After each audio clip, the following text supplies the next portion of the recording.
Arts కళాశాల తరపున అంటే మనందరి తరపున స్వాగతం పలుకుతున్నాను ఈ సమావేశానికి. ఎస్సీ ఎస్టీ సెల్ ఇక్కడ ఉస్మానియా యూనివర్సిటీలో ఇది అఫీషియల్ బాడీ. మీకు ఎంతమందికి తెలుసో నాకు తెలియదు. విద్యార్థులకి 1989లో ఎస్సీ ఎస్టీ అట్రాసిటీ యాక్ట్ వచ్చింది. ఎస్సీ ఎస్టీల మీద ఎవరైనా ఇబ్బంది పెడితే ఆ ఇబ్బంది నుంచి వాళ్ళు బయటపడడం కోసం ఎస్సీ ఎస్టీ అత్యాచార నిరోధక చట్టం, ఆ చట్టం 89లో వచ్చింది. 89లో ఆ చట్టం రావడానికి కారణం ఏంటంటే 1985లో కారంచెడులో 8 మంది మాదిగలని ఆ ఊరిలో ఉన్న కమ్మ వాళ్ళు చంపేశారు. మాదిగలు తాగే మంచినీటి చెరువును కలుషితం చేసినందుకు ఎందుకు కలుషితం చేశారని మాదిగ వాళ్ళు అడిగితే మమ్మల్ని క్వశ్చన్ చేస్తారా మీరని 4 గంటల సమయంలో, ఉదయం 4 గంటల సమయంలో ఆ ఊరిలో ఉన్న కమ్మ వాళ్ళు, చుట్టుపక్కల ఊర్ల నుంచి వచ్చిన కమ్మ వాళ్ళు మాదిగ పల్లె మీద దాడి చేసి బయట నుంచి డోర్స్ పెట్టేశారు. లోపల నిద్రిస్తారు కదా, బయట నుంచి డోర్స్ పెట్టేశారు, లోపల నుంచి బయటికి రాకుండా తగలబెట్టారు ఇళ్ళని. తర్వాత ఎవరైనా బయట పడుకున్న వాళ్ళు అట్లా ఉంటే వాళ్ళు పరిగెత్తిపోతూ ఉంటే వెంటబడి చంపారు. పత్తి చేన్లలో కూడా పట్టుకొని చంపేశారు. అట్లా 8 మంది అక్కడికక్కడ చనిపోయారు. కాళ్ళు పోయిన వాళ్ళు, చేతులు పోయిన వాళ్ళు, చాలా మంది క్షతగాత్రులు అయ్యారు. వాళ్ళందరూ మీరు ఎప్పుడైనా వెళ్ళి చూడాలనుకుంటే అప్పటికి ఆ సంఘటన జరిగి ఇప్పటికి 85, ఇప్పుడు 2025లో ఉన్నాం, అంటే 40 ఇయర్స్ అయ్యి. 40 ఇయర్స్ కిందట వాళ్ళ ఏజ్ ఎంత ఏజ్, అప్పుడు 20 ఇయర్స్ ఉన్న వాళ్ళు కూడా ఇప్పుడు బతికి ఉన్నారు. ఒంగోలు దగ్గర చీరాల అని ఉంటుంది. చీరాల పట్టణానికి ఒక 3 కిలోమీటర్ల దూరంలో విజయనగర్ కాలనీ అని ఒక ప్రత్యేకమైన కాలనీ నిర్మాణం చేసుకొని ఉన్నారు. వాళ్ళు ఒక 500 కుటుంబాలు ఆ ఊరిని వదిలేసి వెళ్ళిపోయారు. ఆ భయానికి విజయనగర్ కాలనీ అని ఉంటుంది, చీరాల పట్టణం దగ్గర ఉంటుంది. వాళ్ళ దగ్గరికి వెళితే ఆ గాథ, ఆ రోజు జరిగిందంతా మీ కళ్ళ ముందు చూసిన వాళ్ళు చెబుతారు. అప్పుడు పార్లమెంటులో ఉన్న ఒక 150 మంది ఎస్సీ ఎస్టీ ఎంపీలందరూ రాష్ట్రపతి భవనాన్ని దిగ్బంధం చేశారు. ఎంపీలు ఫస్ట్ టైం ఇండియన్ హిస్టరీలో ఎంపీలందరూ ఒక రకంగా ధర్నా చేసినట్లు అంత కార్యక్రమం చేశారు. ఆ కార్యక్రమం వల్ల రాష్ట్రపతి సీరియస్గా తీసుకొని పార్లమెంట్లో దాని మీద చర్చ జరిగి, దేశమంతా చర్చ జరిగి, ఇంకా ఎస్సీల పరిస్థితి ఇలా ఉందా, చంపుతారా, నీళ్ళు అడిగితే చంపుతారా అనే చర్చ జరిగి, మరి వీళ్ళ రక్షణ కోసం ఏం చేయాలి అనుకున్నప్పుడు ఒక చట్టం తీసుకురావాలి. ఇప్పటి వరకు ఉన్న చట్టాలు సరిపోవు, మనకి అంటరానితనం, అమానుష్యం, దాన్ని పాటించుట నేరం అనే ఆర్టికల్ 17 ఉంటుంది. ఆర్టికల్ 17 ఉన్నా కూడా దాన్ని ఎవరు పాటించట్లేదు. అందుకోసమే ఒక కట్టుదిట్టమైన చట్టం తీసుకురావాలని పార్లమెంట్లో చర్చ చేసి దాని మీద ఒక ఎంపీలతో ఒక కమిటీ వేసి, మంత్రులతో కమిటీ వేసి ఫైనల్గా ఓ చట్టాన్ని రూపొందించారు.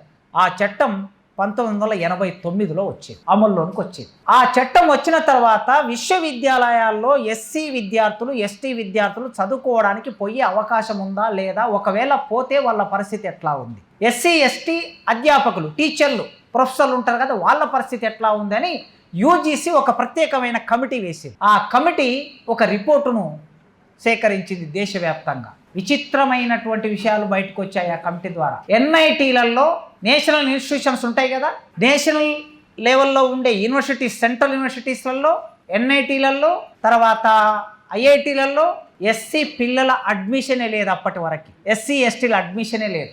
రిజర్వేషన్ అమలు చేయటం లేదు. వాటిలలో రాజ్యాంగబద్ధంగా రిజర్వేషన్ అమలు చేయాలని ఉంది, అమలు చేయటం లేదు.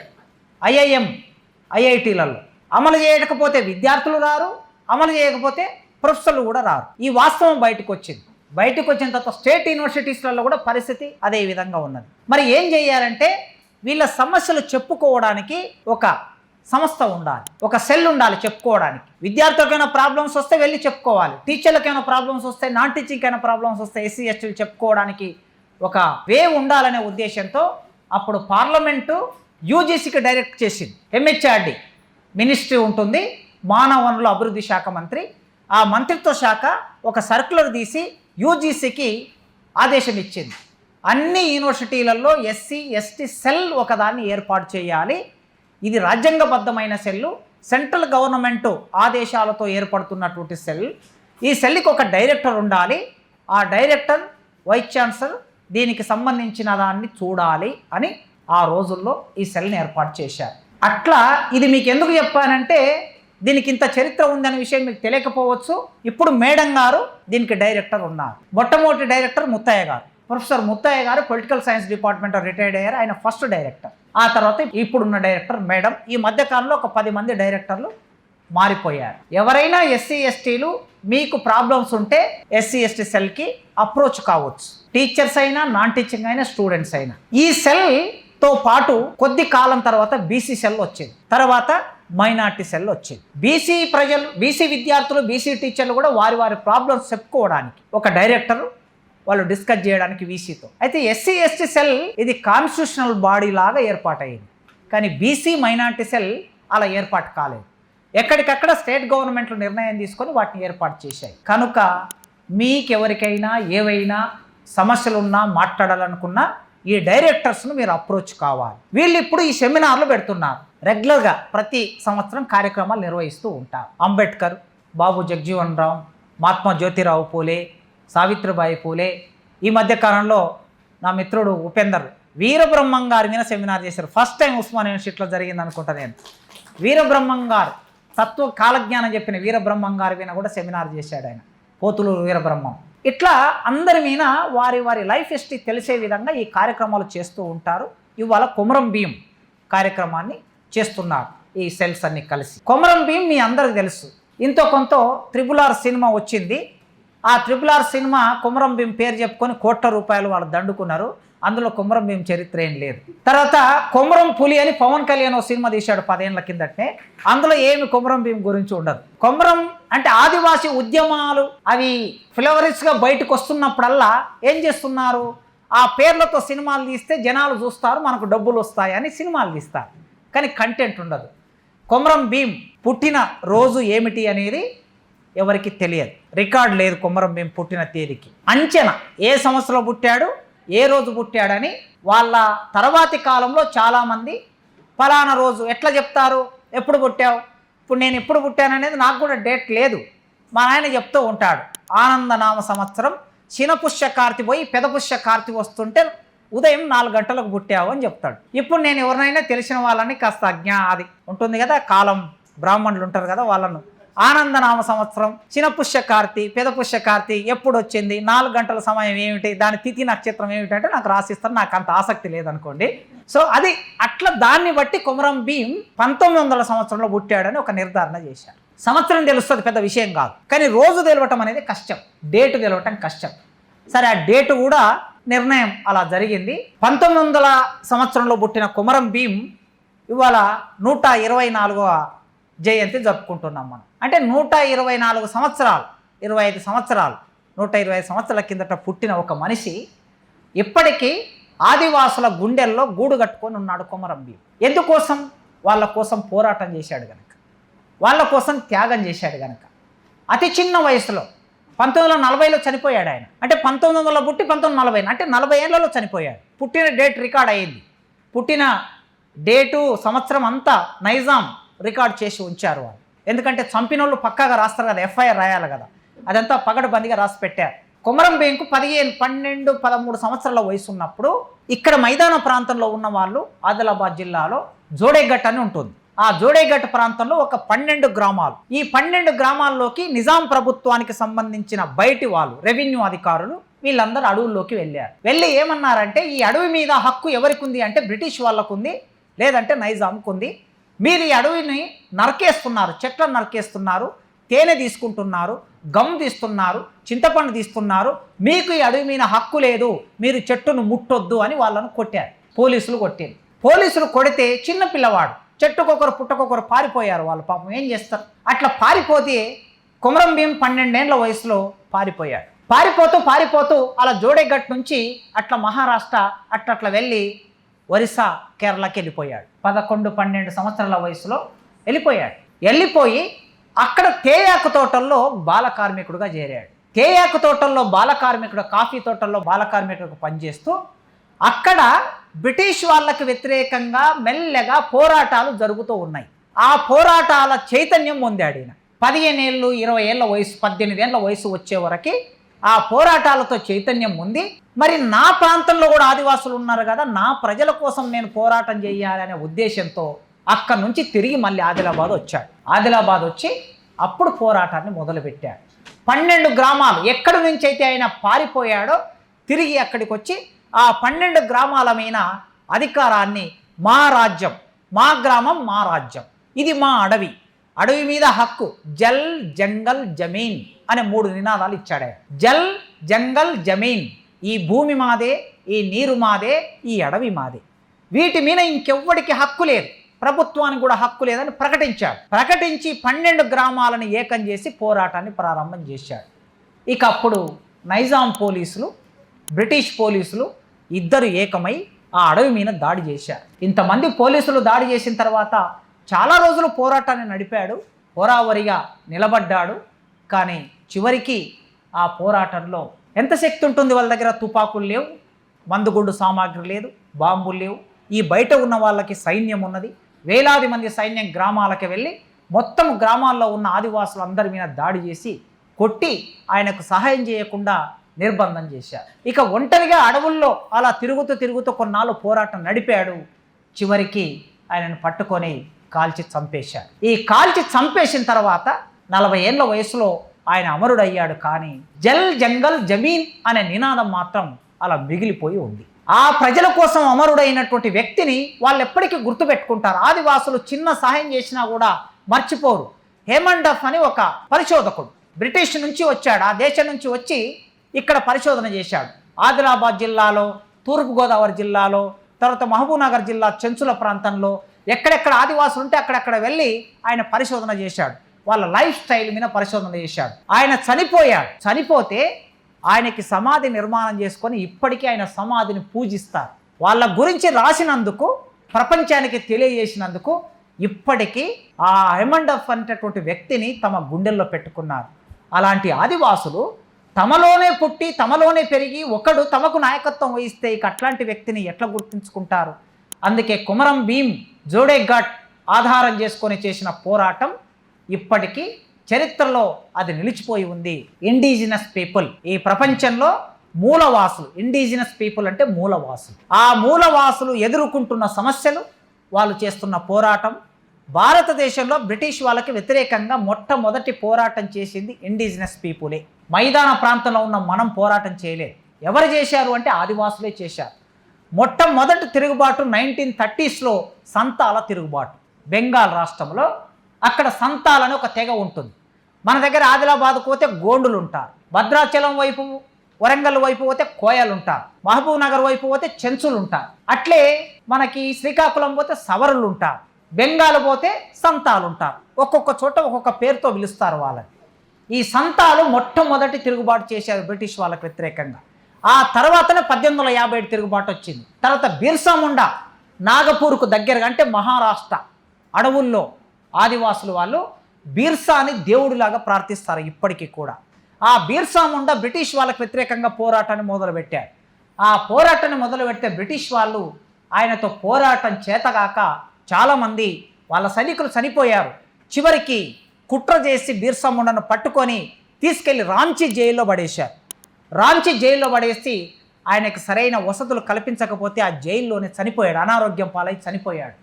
ఇట్లా సంతాలు, బిర్సా ముండా, కొమరం భీం, ఇంకా ముందుకెళ్తే సమ్మక్క సారక్క, ప్రతాపరుద్రుడికి వ్యతిరేకంగా కాకతీయుల సామ్రాజ్యం గురించి గొప్పగా చెప్తాం మనం. ఆ కాకతీయుల సామ్రాజ్యంలో ఒకానొక రాజు ప్రతాపరుద్రుడు, ఆ ప్రతాపరుద్రుడు ఆదివాసులు పన్ను కట్టలేదని ఆదివాసులు పీడిస్తే ఆదివాసుల వైపు నిలబడి విల్లంబులు చేతబట్టి పోరాటం చేసిన వాళ్ళు సమ్మక్క సారక్క. వాళ్ళు మనుషులే. ఎప్పుడు 1300 సంవత్సరాల కాలంలో ఇక్కడ కాకతీయ సామ్రాజ్యం ఉంది. 1300 సంవత్సరాల కాలంలో ఇక్కడ వాళ్ళు పోరాటం చేసిన వాళ్ళు. అంటే ఒక 700 సంవత్సరాల కిందట ఈ ప్రజల వైపు నిలబడి పోరాటం చేసిన వాళ్ళు ఇప్పుడు వాళ్ళని దేవతలుగా కొలుస్తూ ఉన్నారు. సమ్మక్క సారక్క జాతర రేపు ఫిబ్రవరిలో జరుగుతుంది, మనందరం చూస్తాం. అట్లా ప్రతి సందర్భంలో ఆదివాసులు, ఇండిజినస్ పీపుల్ తమకు తాము రక్షించుకోవడానికి పోరాటం చేస్తున్నారు. ఇప్పటికీ పోరాటం చేస్తున్నారు ఈ దేశంలో తమ హక్కుల గురించి. భారత రాజ్యాంగంలో అంబేద్కర్ రాజ్యాంగం రాసేటప్పుడు 5వ షెడ్యూల్లో చేర్చారు ఈ ఆదివాసీ ప్రాంతాన్ని. ఈ 5వ షెడ్యూల్లో చేర్చి ఈ ప్రాంతంలోకి ఎవరు వెళ్ళడానికి వీల్లేదు, ఈవెన్ ప్రభుత్వం కూడా వెళ్ళడానికి వీల్లేదని కట్టుదిట్టం చేశాడు. కానీ మన ప్రభుత్వాలు కూడా చట్టాలని పక్కన పెట్టేసి అడవుల్లోకి వెళ్ళిపోయి మొత్తం అడవులని, ఖనిజ సంపద ఉంది వాళ్ళ కాళ్ళ కింద. నేను చాలాసార్లు చెప్పాను, మీలో కొందరికన్నా గుర్తుండి ఉంటుంది. అనగనగా రాజు అడవికి వెళ్తాడు అని కథ మొదలవుతుంది. మన తాతలు, మన అమ్మమ్మలు, నాన్నమ్మలు చెప్పే కథ. అనగనగా రాజు అడవికి వెళ్తాడు అని కథ మొదలవుతుంది. ఈ అనగనగా రాజుకు అడవికి ఎందుకు వెళ్తాడు? అడవిలో ఏం పనికి? అడవులో సంపద ఉంది. రాముడు అడవికే వెళ్ళాడు, పాండవులు అడవికే వెళ్ళారు.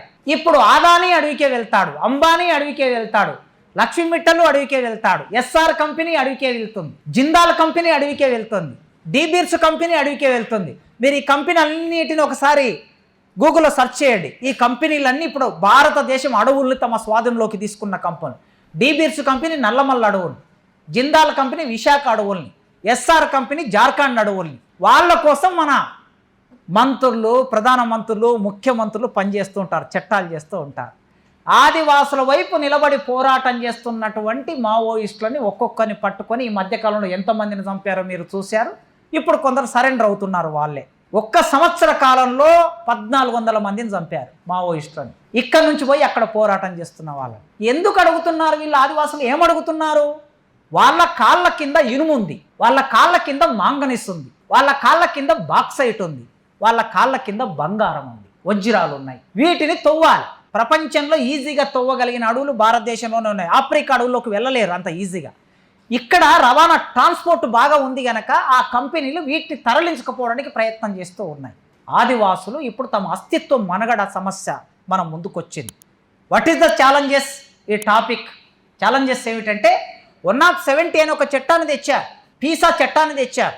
ఈ చట్టాలన్నీ అమలు కావాలి. ఆదివాసీ ప్రాంతంలోకి మనం ఎవరన్నా వెళ్ళి అక్కడ ఇల్లు కట్టుకుంటే కట్టుకోవచ్చు, కానీ మనం అక్కడ లోకల్ కాలేము. అంత పగడబంది చట్టం. అక్కడ భూమిని మనం కొనుక్కోకూడదు, వాళ్ళు అమ్మకూడదు, మనం కొనకూడదు. కొన్నా కూడా అది మనకు పట్ట కాదు మన పేరు మీద. కానీ చాలామంది మైదాన ప్రాంతం నుంచి అక్కడికి వెళ్ళి భూములు కొన్నారు, ఇల్లు కట్టుకున్నారు. ఇప్పుడు అక్కడి ప్రాంతాన్ని వీళ్ళు వశం చేసుకుంటున్నారు.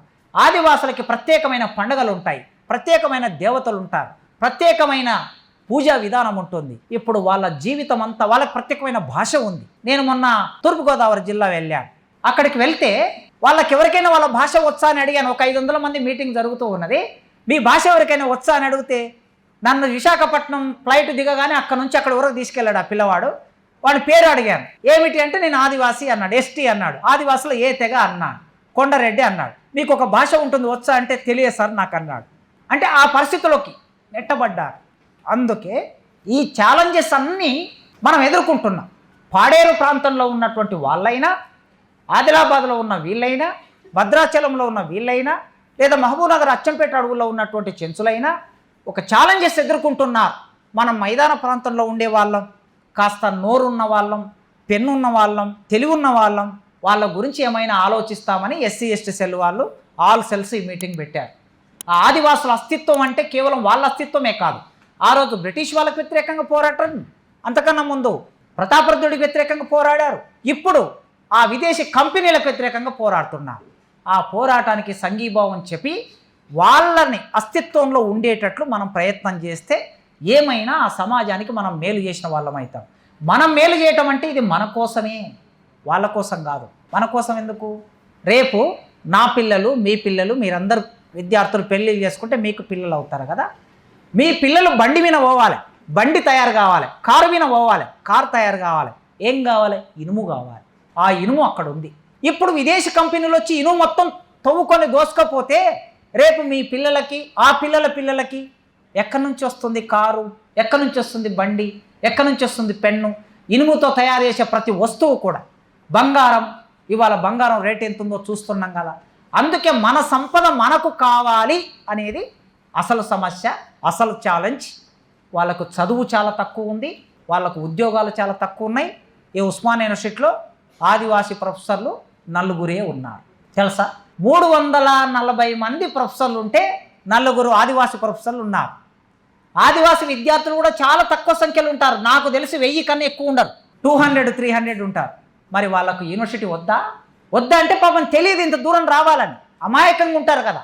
అందుకే వాళ్ళని విశ్వవిద్యాలయాల్లోకి తీసుకురావాలి, వాళ్ళని ఉద్యోగాల్లోకి తీసుకురావాలి, వాళ్ళని ప్రధాన స్రవంతిలోకి తీసుకురావాలి. అప్పుడే మనం నిజంగా ఈ సమాజం సమానంగా ఉంది అని భావిస్తాం. ఇప్పుడు మా ఉపేందర్ ఆదివాసీ ప్రాంతం నుంచే వచ్చాడు, BCCL డైరెక్టర్. ఆదివాసీ ప్రాంతం నుంచే మన అనురాధ, ఉపేందర్ ఒకటే ఊరు, వాళ్ళిద్దరిది ఇల్లేందు. మనం చాలామంది ఆదివాసులు, ఇప్పుడు నాది కూడా నల్లమల్ల అడవులే, ఆదివాసుల ప్రాంతం నుంచే వచ్చాం. మనం అక్కడ నుంచి వచ్చాం, తిరిగి వాళ్ళకు సేవ చేయటంలో మన బాధ్యత ఉంది అని, అది మన కోసం కూడా, అది దేశం కోసం కూడా అని భావిస్తూ నాకు ఈ అవకాశం ఇచ్చినందుకు SC cell director, BC cell director, minority cell director, తర్వాత విన్న మీ అందరికీ పేరు పేరున కృతజ్ఞతలు తెలియజేస్తూ థ్యాంక్ యూ.